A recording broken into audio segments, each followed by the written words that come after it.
Senator Ted Cruz, thank you so much and welcome back to Eye on Politics. Jack, good to be with you. Thanks for having me.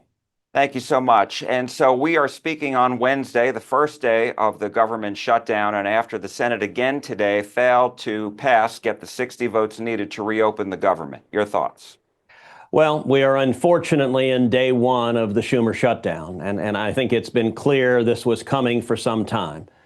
The House of Representatives has passed funding for the government, a clean continuing resolution that keeps the government open.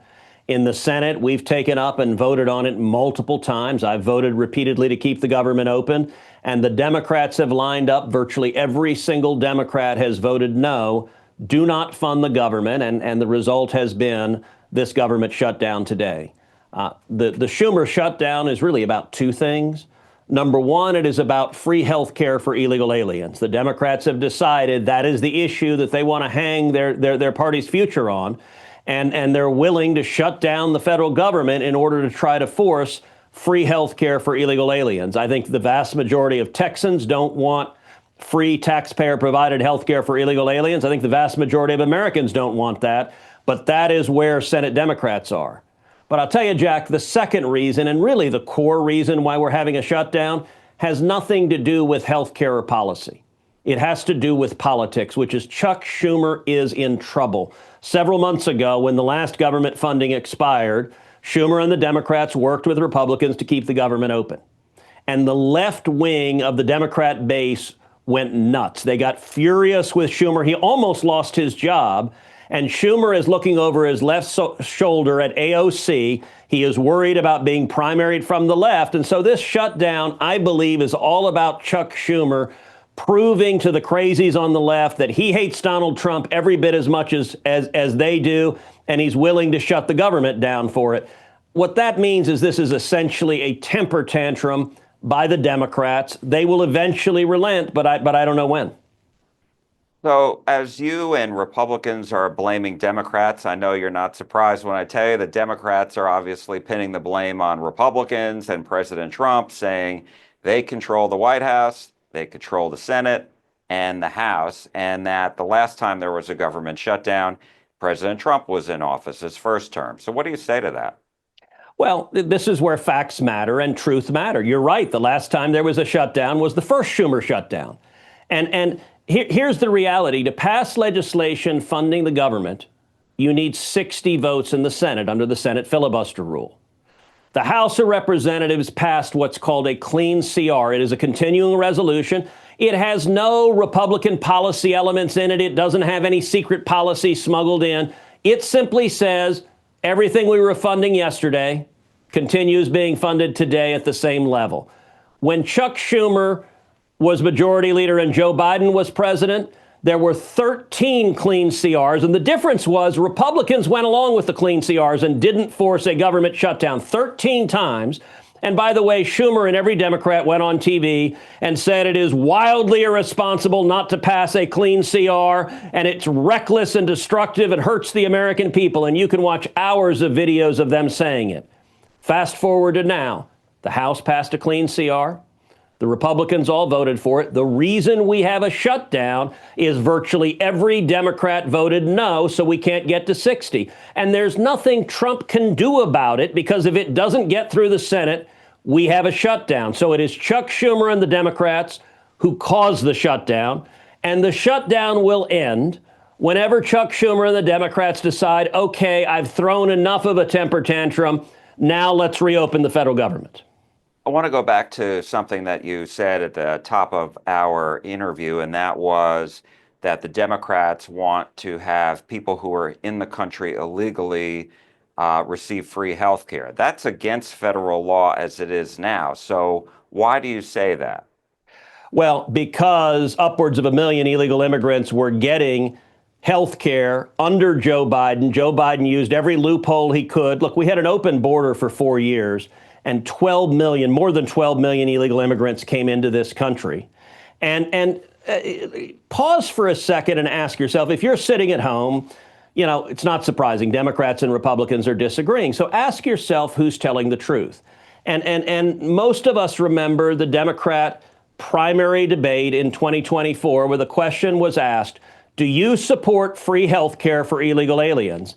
And every Democrat raised their hand. There was not a single one of them. All of them said, yes, that's what we want, is free health care for illegal aliens. Now, today, suddenly the Democrats are saying, what, us? No, no, no, we didn't say that. But even more fundamentally, the argument they're making is incoherent. They say, well, gosh, no illegal immigrants are getting health care. Well, then why are they shutting the government down to try to change the law? And in particular, what the Democrats are pushing is repealing the provision of the one big beautiful bill that President Trump signed on 4th of July that prohibited illegal immigrants from getting free health care. If there were no illegal immigrants getting free health care, why would the Democrats be willing to shut the entire federal government down to try to repeal that provision? The reason is simple. They have decided they are the party of illegal immigrants. They are the party, sadly, who's campaigning to release gangbangers and MS-13 members and violent criminals. That is not an agenda consistent with the vast majority of Americans, but that is today where Washington Democrats are.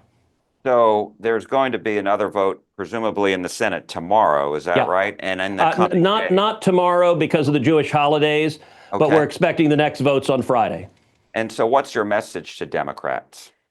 Open the government. What they're doing, it is an act of petulance. It is an act, and they don't have an end game.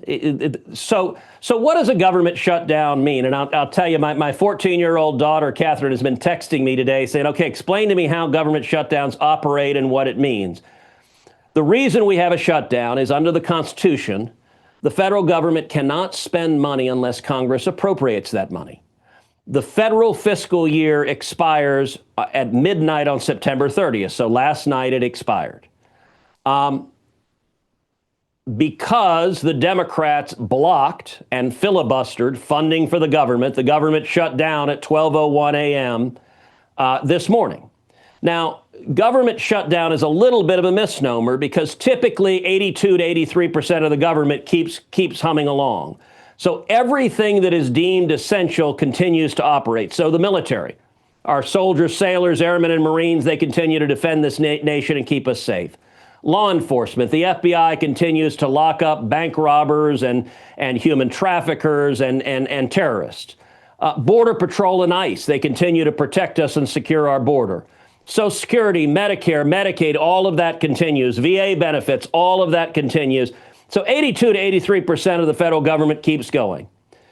Every cabinet secretary is required to designate among each of their employees who is essential and who is not essential. And when you have a shutdown, everyone who is designated as not essential has to stay home. So that means things like national parks will shut down. If you were planning to take your family to a national park this weekend, if you're going to Yosemite this weekend, you can't go because it's closed because the Democrats shut the government down.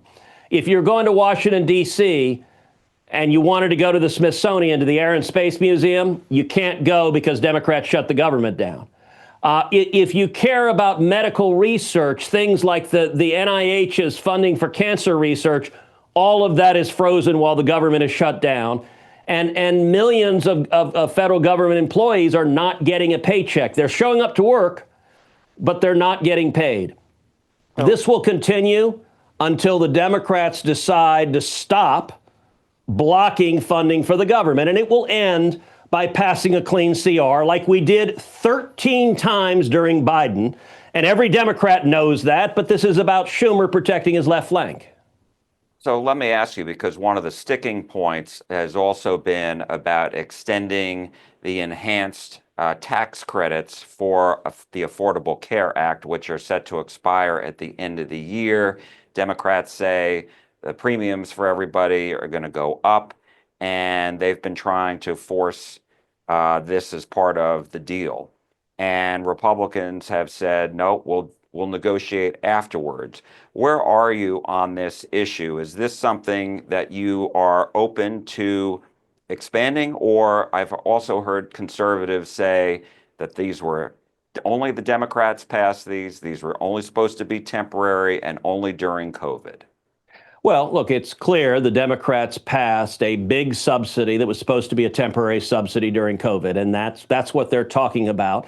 Now, President Trump has made clear that he's happy to talk with the Democrats and negotiate and address the issue of health care. And I care deeply about health care. If you look at the aftermath of Democrats' policies, you look at things like Obamacare, what it did is it dramatically increased health insurance premiums. It made health insurance unaffordable for a whole lot of Americans. And it did so because it restricted choice and drove the premiums through the roof. I would love to see reforms that lower premiums. I've been fighting to lower premiums since the very first day I arrived in the Senate. The Democrats have not focused on that. And by the way, under Obamacare, under Democrat health care policy, the health insurance companies are printing money. Their profits have more than doubled. So the health insurance companies have gotten rich, and working Texans, it's much harder to afford health insurance. But the president has also been clear he's not going to negotiate on this issue in the middle of a shutdown of the government, that the Democrats do not get to shut down the entire government and hold it hostage, that we need to open the government, which we're going to do. We need to turn the lights on and have people go back to work. And then the White House has made clear that they're happy to negotiate with the Democrats, but their solution is not going to be another Democrat solution that wastes money and raises premiums even more. We need more consumer choice and lower premiums. And that's something that those discussions will be ongoing, but it won't be part of keeping the government the lights on.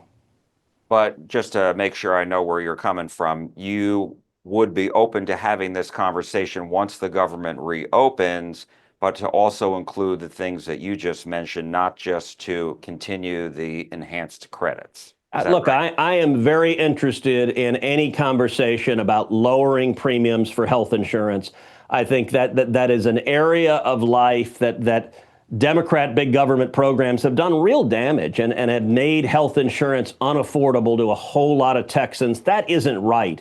And I've repeatedly introduced legislation, fought for legislation to increase consumer choice, to increase competition, to make health insurance personal, portable, and affordable so you can take it from job to job to job, and more competition would lower premiums. That's something, sadly, Democrats don't want. They want socialized medicine. They want government-provided health care for everyone. And every place on earth that's been implemented, health outcomes go down. You end up having rationing and scarcity, and you have the government saying, no, you can't get that hip surgery. No, you can't get that knee surgery. No, you can't get that cataract surgery. Or you can get it, but you can't get it for 6 months or 12 months or 18 months. That's not an outcome Texans want. And so I'm always happy to have a conversation about lowering health insurance premiums, but I'm not going to do so while the Democrats are shutting the government down and being hypocritical and playing political games. I also want to ask you about this federal court hearing that began today in El Paso with regards to the new congressional maps passed. I know you and Senator Cornyn filed a friend of the court brief, an amicus brief. Why are you confident that your position, the Republicans' position, that these maps are constitutional and should be cleared by the courts so that they can be implemented in the March primary? Well, I think the Texas legislature did the right thing by redistricting. And the reason is Texas is a red state. Texas votes overwhelmingly Republican. President Trump got 56% of the vote in the last election. And yet a very large chunk of the congressional delegation is Democrat. And so what the legislature did is redrew the map to elect likely 5 more Republicans. The result of that is you'll have a congressional delegation that better reflects the values of the people of Texas, of the voters of Texas. I think that is right and good. And so I think it is overwhelmingly in the interest of the people of Texas to have a Republican House, a Republican Senate, and a Republican White House. Why? Because the Democrats advance policies that hurt Texas. They advance higher taxes. They advanced job-killing regulations. They waged war on oil and gas in the state of Texas. Their open borders endangered families across Texas. And if the Democrats take the House next year, the effect of that is going to be to stop the ability of Republicans to pass legislation that advances jobs, that helps energy, that lowers inflation, that keeps our families safe. And so I think keeping a Republican Congress is in the interest of Texans because the policies we're fighting for are beneficial to the people of Texas, and Texans agree with them. And the policies the Democrats are fighting for are harmful to Texans, and Texans disagree with them. Real quick follow-up and last question, and that is just, Democrats here say all of the population growth that Texas, or most of the population growth that Texas has seen, has been in Latino populations, African Americans, Asians, people of color, et cetera. And yet when you look at the new congressional maps, most of them, they say, are still white districts. What do you say to that? Well, look, that is objectively not the case. And I will say there is some rich irony and hubris in saying that. If you look at the last election, 2024, as you know, my reelection was a $250 million race. It was a $250 million race. I was Chuck Schumer's #1 target. He threw everything he had at me. I ended up winning statewide by 9 points. I won statewide by 1 million votes. And Jack, you know this, what I'm most proud of this last election is I won Hispanics statewide by 6 points. That was an historic first. That had never happened. You look at the Rio Grande Valley, the valley's been bright blue for 100 years. In 2024, we flipped the valley red. I won the valley and Donald Trump won the valley. That is an historic realignment that is good for the state of Texas. And one of the most important things this redistricting map did is redrew those Valley South Texas districts so they are likely to elect 3 Republicans. I think that's a good odds. They will be Latino Republicans in South Texas. And they will be members of Congress who actually fight for the values, the conservative values. Look, as a Latino, I can tell you our community's values are conservative. The values that matter are faith, family, patriotism. Latinos in Texas want a secure border. We want our families safe. We want lots of jobs. We want low-cost energy. Those are the values of Texans. And so the Democrats are being quite hypocritical when they're complaining about Hispanics. Both Donald Trump and I won Hispanics in the state of Texas, and we're fighting for the values that are shared not just among Hispanics, but among all Texans. Senator Ted Cruz, thank you so much. We appreciate it. Thank you, Jack.